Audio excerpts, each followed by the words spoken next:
So Wharfedale Evo 4.1, the budget speaker to beat, or is it? Let me share my take on this very unique model.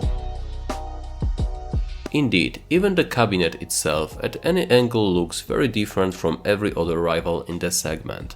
It's not too difficult to imagine many people will absolutely fall in love with them from the first look. Certainly the design is appealing and like no other on the market, though in my opinion it would be even nicer if the front was slightly more distinctive. As it is, it's quite dark and the drivers sort of blend with the veneer a little too much.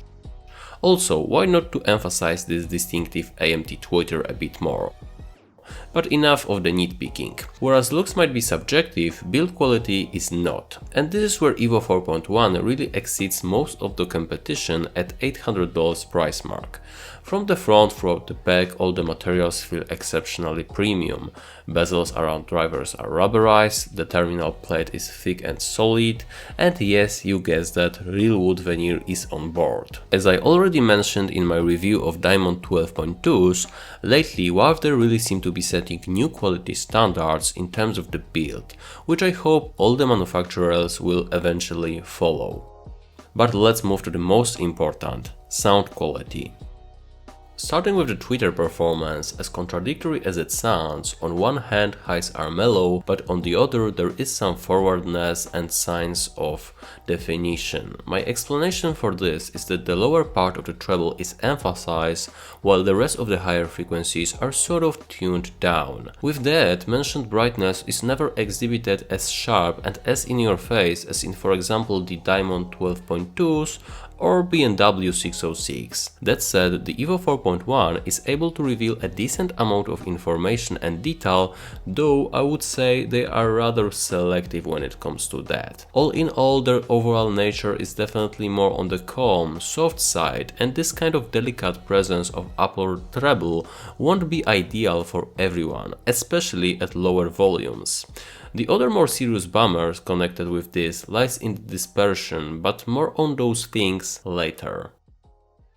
Moving to the mid-range, the other area that seems to divide people who love or hate those speakers the most, like with the treble before, from my impressions the lower mid-range was quite audible and thick, while the upper mid-range lacked some exposure that in turn made the vocals sound a bit too artificial and restrained, like they couldn't come out of the cabinet too much. That being said, turn up the decibels and vocals start to take on an interesting, bold and I would say charming tone.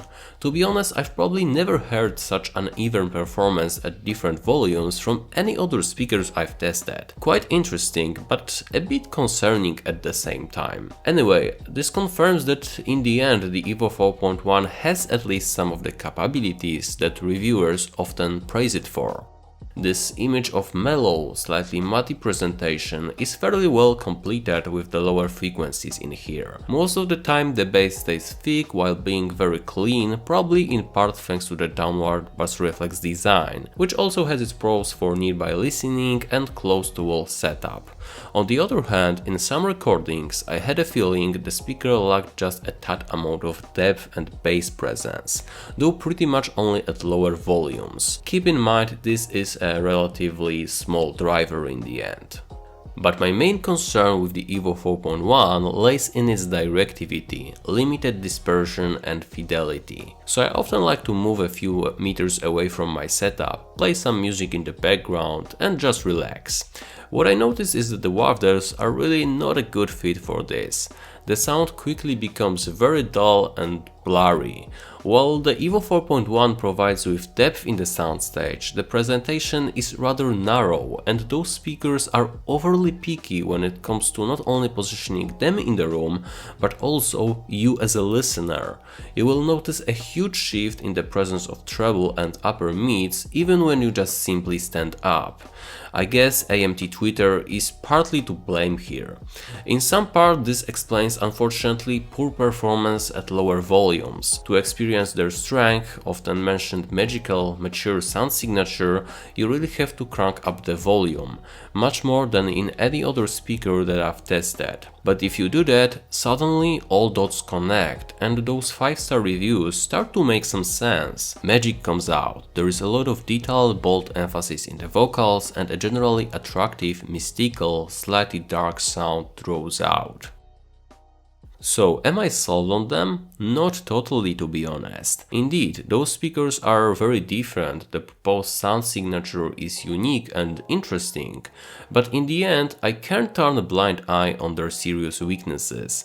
I have to evaluate the speakers as a complete package, and in short words, I feel like the Wharfedale Evo 4.1s are just a bit too difficult to live with. To blame are again limited fidelity, difficulty in positioning, and below average performance at comfortable for me volumes.